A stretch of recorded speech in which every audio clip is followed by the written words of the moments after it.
국군의 날 행진 때 그때 세종대왕이었나요? 그 배를 CG로 광화문에다 띄워가지고 그게 CG가 막 작아졌다 커졌다 이러면서 막 난리 나고 있잖아요 방송에서. 그거 보면 도대체 이 예산을 어떻게 쓰는 거냐에 대한 지적을 많이 하기 시작했어요. 네. 그런데 어제도 이제 그 부산 엑스포 PT 자료나 이런 걸 보면은 이것이 PT인가 뮤직비디오인가 헷갈리는 지점이 있다고 이제 젊은 사람들이 얘기를 네. 많이 하거든요. 근데 약간 이런 게 있어요. 그러니까 과연 우리가 이런 전략과 전술을 전문가들이 하고 있는 것이냐? 아니면 말 그대로 진짜 이런 말 하기 좀 그렇지만은 빚진 사람들한테 계속 이렇게 뭐 맡기고 있는 거냐? 예. 이 생각해야 되는 게 제가 대통령 선거 때 제가 홍보본부장을 하겠습니다라고 대표가 홍보본부장 겸임해서 하겠습니다라고 했던 거에 대해서 많은 국민들이 그때 왜 그러지? 그래가지고 저쪽에서 공격 들어왔던 게 윤핵관 쪽 공격했던 게 이준석이 홍보기 해먹으려고 한다 이렇게 공격 들어왔었거든요. 천만의 말씀. 저는 제가 단 하나의 업체 지정한 거 없고요. 제 입장 봤을 때는 경선 때 윤석열 후보의 캠페인이 굉장히 불안했어요. 저는. 그 MZ세대 공략한답시고 갑자기 대통령이 사무실에 들어가가지고 민지한테 연락이 왔어 뭐 이런 이상한 영상 같은 막 찍고 이런데 돈을 썼는데 보니까 그게 비싼 영상들이더라고요. 그때 보면서 느꼈던 게 뭐냐면 이게 정치 처음 해서 그런가 아니면 진짜 일을 이상한 데다 맡기는 건가라는 생각을 했었는데 그 영상이 꽤 비싼 영상이었어요. 몇 천만 원짜리 영상이었는데 대선 때도 그러려는 시도가 끝없이 나왔던 겁니다. 그래서 제가 단도직 입장으로 말씀드리면은 그때 무슨 뭐 유튜브로 무슨 서결이 형 TV인가 뭔가 하고 이런 거 하는 데 있어가지고 아마 제가 봤을 때는 스픽스 기준 제작비의 한 10배 정도 주고 그 이런 영상 찍으려고 하고 이런 시도들을 했었습니다. 국군의 날 그 VR 네. 이제 정조대왕함으로 저는 정조대왕함, 예. 기억하고 있고 그 영상 만드는데 2억이 들어갔다고. 네.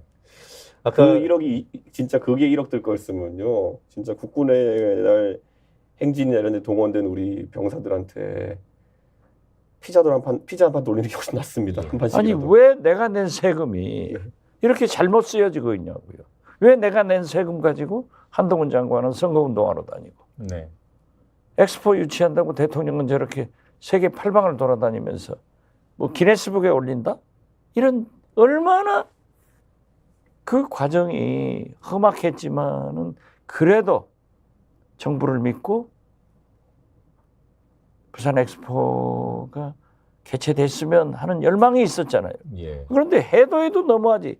119대 29 하면은 이거 까무라쳐야 될 거 아니에요? 그리고 이게 항상 그 영남 중심 정당이라는 것이 이런 데서 패턴화되는 것들이 나올 거예요. 제가 뭐 점술사도 아니고 예측해 보자면 내일 이제 부산 지역 의원들이 김기현 대표랑 만난다고 해요.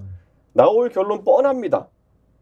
유치 실패에도 불구하고 가덕도 신공항은 차질 없이 2030년에 개항하도록 할 것이고 북항 재개발도 추진할 것이고 부산에 대한 모든 투자를 하겠다라고 발표해가지고 한 30조 쓰겠다고 한 다음에 수도권표를 까먹겠죠. 아니, 똑같은 패턴이 반복되는 거예요. 왜냐? 지금 이 사람들은 자기 지역구에서 이제 큰 배팅했다가 완전히 이제 망할 상황이라고 생각하면은 그걸 또 막는 겁니다. 얼마 전에 뭐가 있었나요? 얼마 전에 달빛 고속철도를 일반 철도에서 고속철도를 올린다 그러면서 8조 원을 긴급 더 투입하기로 했다가 기재부가 오히려 반대하고 나오잖아요. 네. 내일 회의하면 뻔합니다. 그 엑스포 유치가 안 됐음에도 불구하고 모든 거를 약속한 걸 하겠다. 가덕도 공항. 근데 저는 부산 분들이 들으면은 그래야 된다고 생각할 수도 있겠지만요. 사실 그 말을 듣는 순간 우리 지역엔 시급한 사안 없냐라고 다른 지역에서 얘기할 거거든요. 그런데 어쩔 수 없이 영남 중심 정당이기 때문에 그렇게 하겠다 할 겁니다. 아니 뭐 기왕 다른 데로 좀 빠졌으니까 네. 김포 메가시티 네. 운운하고 또 하남 등에 8만 세대 주택 단지를 한다고 그러면서 국방장관이 바뀐다 어쩐다 해요. 그래 국방장관 바뀌어가지고 국방부 소유 그린벨트 다 풀어가지고 또 해먹을 거다. 이거 국민들이 깜짝 놀랄 거다 했는데 그린벨트 해제한다고 했잖아요. 이런 게 지금 우리 국민이 그대로 넘기기는 특히 민주당이 이대로 넘기기는 진짜 윤석열 정권이 위험한 거예요. 예. 그러니까 대통령이 그렇게 하더라도 야당이라도 제정신 차려야 되고 국회라도 네. 제정신 차려야 되는데 이게 문제가 많죠. 아까 국정원이 이런 뭐 중요한 행사를 유치하거나 그리고 그 중요한 자리에 우리 출신 인사가 뭐 사무총장, WTO 사무총장이 된다. 네. 이럴 때 이제 정보를 수집하고 어떤 전략을 제시하고 이런 역할을 한다 그랬잖아요. 그렇죠. 근데 아까 국정원 인사파동 말씀하신 것처럼 우리 국정원은 올해 내내 내부 파벌 싸움하느라 인사를 냈다가 취소했다가 뭐 이번에는 급기야 이제 국정원장하고 1, 2차장 동시에 물갈이가 되는 진짜 사상 초유의 일이 일어난 사상 거 아닙니까? 초유의 일이죠. 이것도 집권 초에 날아가는 새도 떨칠 위상을 가진 집권 초의 국정원장이 이런 국정원을 엑스판 만들어 놨는데 지금 국민들이 조금 오해할 것 같은데요. 해외 정보는 국정원이 하게 돼 있습니다. 네. 국내 정보를 안 하지. 그걸 해야 되는데 지금 그렇죠. 내부가 이 모양이니까. 그런데 제가 그 우리 국정원 우리 후배들을 탓하는 게 아니에요. 이렇게 했는데 보고가 대통령한테 올라갔느냐? 네. 이것도 문제다. 그렇지 않고 이 네트워크가 이 인사파동으로 인해서 국정원이 기능을 못했냐? 이 두 가지를 한꺼번에 봐야 돼요. 저는 지금 너무나도 그러니까 지금 이 정부에 이제 견제가 필요하다고 생각하는 국민들이 많아지고 있거든요. 그러면 정부에서 자체적으로 이 시스템을 구축하겠다는 의지를 표명할 수도 있어요. 가장 대표적으로 아까 뭐 김건희 여사 이런 건 같은 경우에는 특별감찰관을 두겠습니다라고 선언할 수도 있어요. 제도적으로는 완비돼 있기 때문에 특별감찰관을 두겠다 선언할 수도 있는 거고 이번에 만약에 이런 부산 엑스포 유치 과정에서 국민들 눈높이에 맞지 않는 뭐 영상물이라는 게 나왔다 그러면은 감사하겠다고 당장 달려들고 이런 걸 먼저 선제적으로 해야지만이 국민들이 그래 한번 그래도 그 시간 동안 지켜보자 이렇게 되는 거거든요. 근데 오늘은 전 약간 이상했던 게 뭐냐면요. 그렇게 여러 가지 국정 실패에 대해서도 사과하라고 했을 때 사과 안 하던 대통령이 24시간이 지나기 전에 선사과해버렸어요. 네. 저도 의아합니다. 그 부분. 저 진짜 이상합니다. 왜냐하면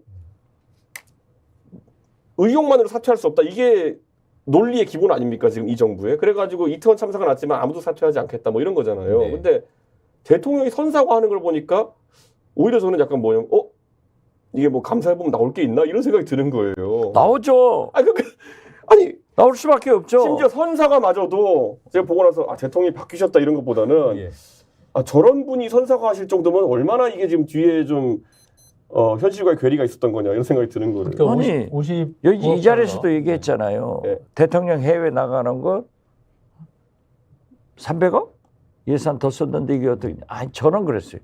뭐 예산 그걸 쓰더라도 대통령께서는 외교를 잘해야 되니까 해외 나가는 게 좋습니다. 늘 긍정적인 얘기를 했는데 아니 우리 국민이 그 뭐 근소하게 졌다면 별 문제예요.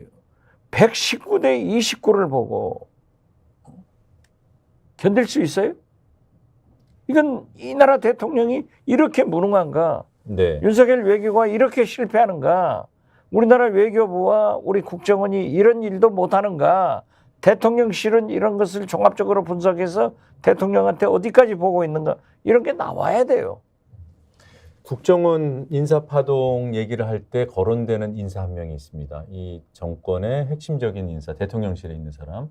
그리고 이 부산 엑스포와 관련된 보고가 정확히 이루어졌는가 아니면 대통령의 눈을 흐리는 보고를 했는가 이 논점에서도 거론되는 사람 한 사람인데 같은 사람이더라고요. 아십니까? 그 김대중 정부 시절에 아주 뜨신 분 말씀하는 겁니까? 김태효 1차장이 여기에도 저기에도 거론이 돼요. 김태효. 저는 근데 이번에 부산 엑스포는 이제 장성민 길관이 많이 업무를 봤다는 얘기를 들었어가지고 그래서 방금 전에 한번 던지고 그렇죠. 있습니다. 예. 예. 장성민 얘기는 안 나오던데 뭐. 네. 김태효 차장 얘기는 나옵니까? 많이 나오더라고요. 물론 뭐 그분이 정말로 이렇게 간신 역할을 했는지 알 길은 없습니다만 지금 정가에 회자되고 있는 것만은 사실이에요. 그렇죠. 그렇기 때문에 저는 이렇게 넘길 걸 넘겨야지 이렇게 되면은 나라가 망해요. 뭐든지 다 자기들이 한 것은 괜찮게 그냥 넘어가고. 알겠습니다. 아까 이제 애초에 좀 힘든 싸움이었다 이거는. 우리 정부가 추진하고 있는 제1세계 선진국을 대상으로 서방 국가들을 중시하는 외교 전략을 펴고 있기 때문에 표는 다 같잖아요. 1대1이잖아요. 그래서 원래 힘든 싸움이었는데 그래도 정부는 가능성이 있다고 했고 돈 들였고 오랫동안 캠페인 벌였고 대통령이 직접 PT도 했고 언론들은 또 부안해동 해줬고 아, 뭐 기네스북에 올라간다 뭐 예. 대통령이 말이죠. 이건 얼마나 근데 지금 오일머니 때문에 졌대요. 음. 이런 얘기가 나옵니다. 그러니까 사우디가 참여할 때부터 오일머니가 있을 거라는 건 다 알고 있는데 그 다음에 이제 그 오일머니를 코피로 막을 수 있냐 뭐 이런 거에 국민이 기대했던 거잖아요. 예. 그런데 아까도 얘기했지만 네. 사우디는 이미 아프리카나 이슬람 국가가 얼마나 커요. 그리고 사우디의 국제적 파워가 많이 늘었어요. 네. 심지어 이스라엘하고도 음. 지금 가까워졌잖아요. 네, 수교를 할 뻔했죠. 그렇죠. 이거는 뭐 특별히 더 안 짚어봐도 우리 시청자분들께서 잘 아실 것 같고요. 아니 그러니까 119대 29만 기억하면은 네. 화가 나잖아요. 그렇죠. 저는 이번에 국격이라는 게 있는데요. 이번에 제가 그 작년 6월달에 이제 채널 A가 보도했던 걸 보면서 되게 당황했던 게 이 부산 엑스포에 그 박람회 그 사무국에 등록된 국가들만 할 수 있는 거잖아요. 근데 여기에 북한이 원래 분담금을 안 냈었대요. 네. 그래서 요 북한이 이 사람들이 표결권이 없었대요. 그런데 북한이 김정은이 결단 내려가지고 분담금을 내고 표결권을 가져갔대요. 그러니까 북한이 우리 찍었을지 안 찍었을지 모르지만은 왠지 안 찍었을 것 같은데 자 그럼 여기서 제가 이 말씀 드릴게요. 북한이 갑자기 이게 무슨 의미가 있다고 분담금까지 내고 와가지고 우리를 표결하려고 했을까? 저는 안 뽑았을 거라 생각하는데 저는 이건 뭐냐면요. 북한이 분담금 무슨 돈이 왜 와서 갑자기 냈겠어요? 누가 대신 내줘서 저는 봅니다. 저는 북한 사우디가 아니 사우디가 냈다기보다는 아까 말했잖아요. 제2세계 국가들과 우리 관계가 지금 안 좋지 않습니까? 네. 사실 분담금이 많다면 많고 적다면 적은 건데 북한 입장에서 굳이 내고 싶을 건 아닐 거예요. 근데 저는 그럼 이렇게 봐요. 제2세계 국가의 맹주격에 해당하는 국가들, 뭐 중국, 러시아나 이런 나라들 입장에서도 중국 아까 말했던 것처럼 아프리카나 아니면 이런 저개발 국가에 굉장히 인프라 사업 같은 거 많이 합니다. 그리고 러시아 같은 경우에는 결국에는 CIS라서 독립국가연합을 사실상 이끌고 있는 국가고요. 네. 그리고 실제로 가보면은 러시아 밑에 무슨 스탄 어떻게 하는 국가들 이런 나라들은 굉장히 러시아와 중국의 영향을 많이 받습니다.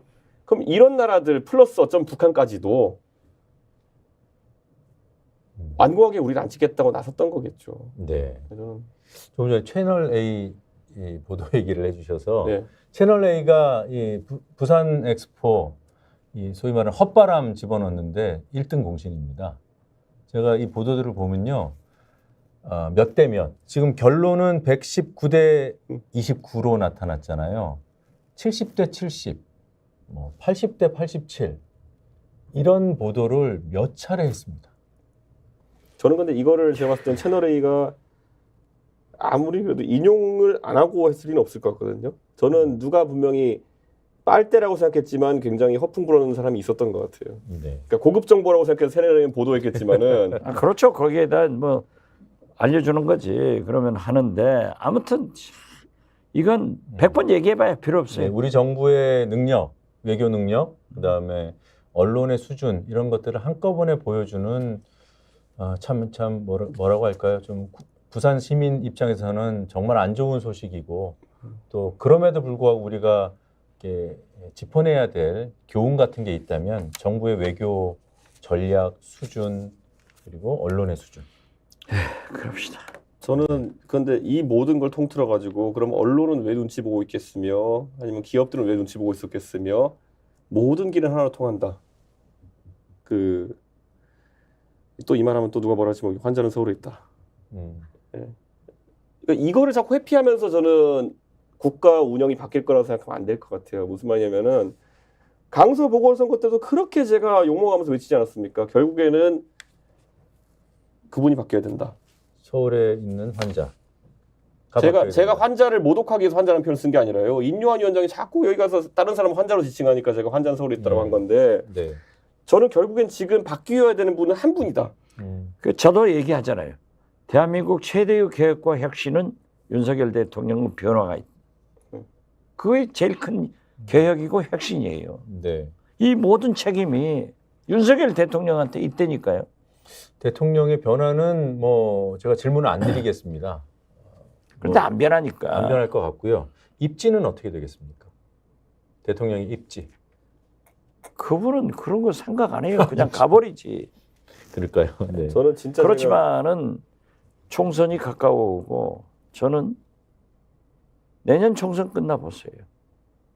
제가 불행한 예측이지만은 윤석열 대통령은 국민의힘에서 나가주쇼 하는 서러움까지 당할 거예요. 제가 그 국회에서 정론관에 기자회견할 때마다 저는 대통령을 그래도 생각하기 때문에 꼭 은유적인 표현으로 대통령에게 메시지 전달하려고 하거든요. 제가 지난번에 이제 세 가지 했잖아요. 엄석대가 되지 말라. 벌거숭이 임금님이 되지 말라. 그다음 돈키호테가 되지 말라. 그때마다 그 시기에 좀 문제되는 것들에 비유해서 얘기한 건데 삼위일체가 돼가는 것 같습니다. 지금. 이준석이 하지 말라는 건 한다. 그러니까 엄석대면서 망토도 안 입었고 거기다가 무슨 풍차에 돌격하는 약간 이런 상황이 돼가고 있는 것 같아가지고 빨리 바뀌셔야 된다 이렇게 얘기했습니다. 이 관련해서 하나만 더 여쭤보겠습니다. 막판에 일본이 지지 선언을 한 건 어떻게 봐야 됩니까? 저희를 갖고 놀았다 이런 느낌도 들어요, 사실. 저는 일본이 지지선언 하는 걸 보고 아 우리 안 되겠구나 그렇게 느꼈어요. 일본이 사우디랑 가깝잖아요. 가깝다. 교감하에 그런 지지선언을 했을까요? 아니요. 저는 어떻게 됐든 일본이 우리 편을 들어주는 것은 얼마나 윤석열 대통령이 퍼주었는데 네. 립서비스라도 하자. 네. 저는 이렇게 봐야 될 게 우리가 그러니까 미국의 원래 안보 이해에서 최우선이 뭐였냐면은 중동 안정이었습니다. 그런데 뭐 셰일 오일도 나오고 이렇게 하면서 결국에는 에너지 문제 있어가지고 어느 정도 자립이 가능한 상태가 되니까 그 다음에 미국이 들고 나온 게 인도 태평양 전략이잖아요. 네. 인도 태평양 전략이라는 것의 핵심은 중국 견제일 텐데 저는요 그 제1세계 국가들과 제2세계 국가들의 대립이 격화되는 속에서 일본의 지지선이 딱 의미하는 바가 뭐냐면요. 딱 소위 제1세계 국가라고 하는 곳 정도가 우리를 이제 외교적 우방으로 보는 상황이 오게 되는 거다. 네. 전 이런 생각을 하는 거죠. 제2세계, 제3세계는 거꾸로 이 제1세계와의 결속이 강해질수록 거리감이 느껴질 수밖에 없는 상황이 온다. 저는 이렇게 봅니다.